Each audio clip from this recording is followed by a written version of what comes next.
नमस्कार, आप देख रहे हैं न्यूज 18 बिहार झारखंड। मैं हूं आपके साथ रुचिका राज। भारत ने एशिया में एक बड़ी चाल चल दी है। अफगानिस्तान पर निगाह जमाए हुए अमेरिका, चीन और पाकिस्तान को एक साथ बड़ा झटका लगा है।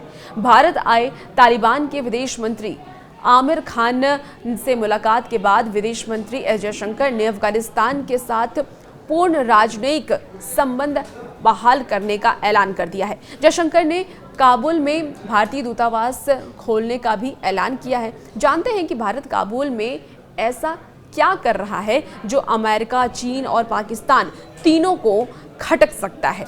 देखिए, विदेश मंत्री एस जयशंकर ने कहा है कि भारत ने हमेशा से ही अफगानिस्तान का साथ दिया है। भारत काबुल स्थित अपने तकनीकी मशीन को पूर्ण दूतावास का दर्जा देगा। भारत ने अफगानिस्तान में लोकतांत्रिक शासन के 2 दशक के दौरान अफगानिस्तान के सैन्य प्रशिक्षण, इसके साथ ही स्कॉलरशिप और नए संसद भवन के निर्माण जैसे मुख्य परियोजनाओं पर निवेश किया था। मगर 2021 में अशरफ गनी सरकार के पतन के बाद तालिबान सत्ता में आ गया, जिससे कि ये चीज़ें कहीं पीछे छूट गई। उस वक्त अफगानिस्तान में पाकिस्तान और चीन जैसे भारत के क्षेत्रीय प्रतिद्वंदियों को वहां अपना प्रभाव बढ़ाने का रास्ता मिल गया था। इसी साल जनवरी से भारत ने अफगानिस्तान के साथ रिश्ते फिर से बहाल करने के लिए कदम बढ़ा दिए थे।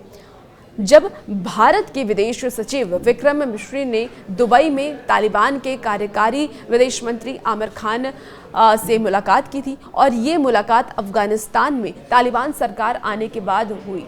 दोनों देशों के बीच की ये सबसे उच्च स्तरीय वार्ता थी।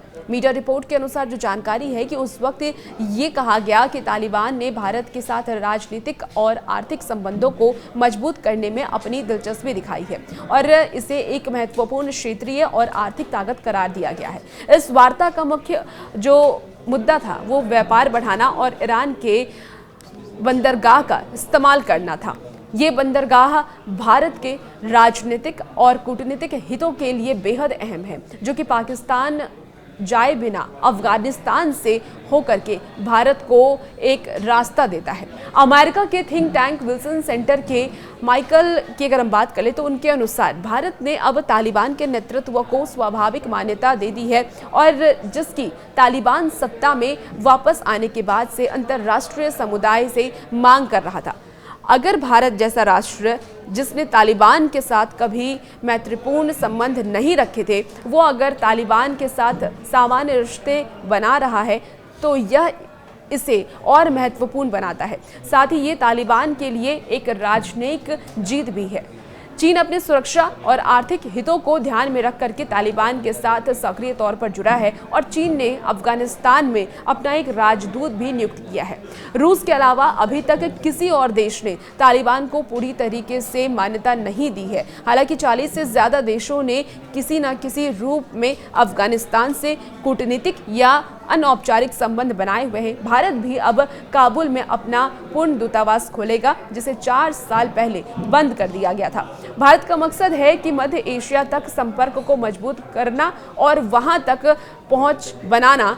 भारत के पास मध्य एशिया तक पहुंचने के लिए कोई सीधा रास्ता नहीं है। मध्य एशिया तक पहुंचने के लिए भारत को पाकिस्तान से ट्रांजिट अधिकार चाहिए, जो पाकिस्तान भारत को नहीं देता है। अब ऐसे में अफगानिस्तान बड़ी भूमिका निभा सकता है। एक रणनीतिक तो ईरान के साथ बंदरगाह विकास पर सहयोग करना ही है, ताकि अफगानिस्तान के जरिए से मध्य एशिया तक पहुंच को बेहतर बनाया जा सके। भारत का तालिबान नियंत्रित अफगानिस्तान की ओर उठाया गया कदम भारत के हितों को ही आगे बढ़ाने में मदद कर रहा है, और इसमें आतंकवाद से भारत की सुरक्षा, ईरान और मध्य एशिया से बेहतर संबंध, मदद के जरिए सार्वजनिक समर्थन और पाकिस्तान से निपटना जैसे हित शामिल हैं। आपको बता दें कि चीन ने 2021 में अफगानिस्तान की सत्ता पर तालिबान के कब्जे के बाद से ही संपर्क बढ़ाना शुरू कर दिया था, लेकिन भारत यही काम 4 साल बाद कर रहा है। तालिबान के साथ पिछले 2 सालों में भारत के संपर्क बढ़े थे,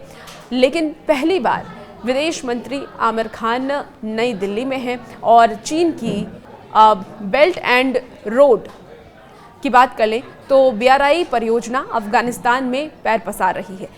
भारत नहीं चाहता है कि अफगानिस्तान पूरी तरीके से चीन या पाकिस्तान के प्रभाव में आ जाए। तालिबान भी नहीं चाहता है कि एक ही देश पर उसकी निर्भरता बढ़े, इसलिए वो भारत जैसे वैकल्पिक सहयोगी की तलाश कर रहा है। ऐसे में भारत अफगानिस्तान में पूरी तरीके से अपना प्रभाव बढ़ाना शुरू कर दिया है। आपको बता दें कि साल 2023 में भारत के विदेश मंत्री एस जयशंकर ने भारतीय संसद में ये कहा था कि भारत के अफगानिस्तान के साथ ऐतिहासिक और सांस्कृतिक संबंध हैं।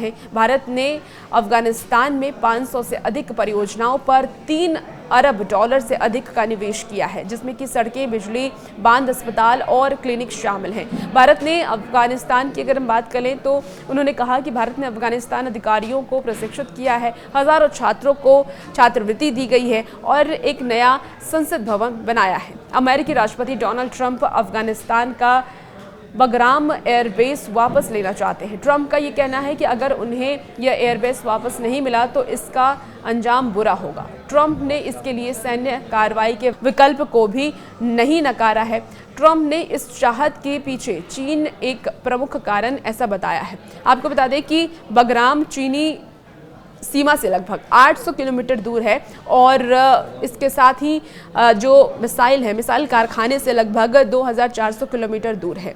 ट्रंप ने पिछले महीने ही ये कहा था कि ये अड्डा उस जगह से 1 घंटे की दूरी पर है जहां चीन अपने परमाणु हथियार बनाता है।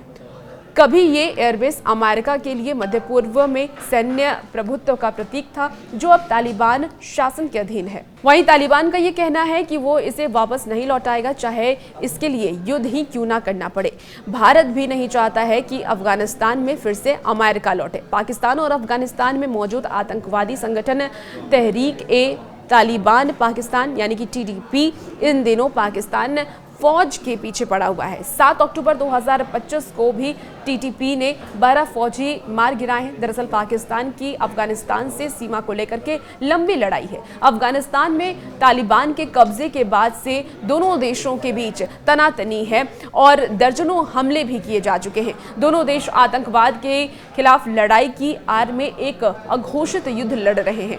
अफगानिस्तान और पाकिस्तान के बीच करीब 2600 किलोमीटर तक फैली हुई सीमा है। ऐसे में भारत से अफगानिस्तान के बढ़ते संबंध और काबुल में भारत की मजबूत मौजूदगी पाकिस्तान का सिरदर्दी बढ़ा सकती है। और वैसे ही खबरों के लिए आप बने रहिए न्यूज़ 18 बिहार झारखंड के साथ।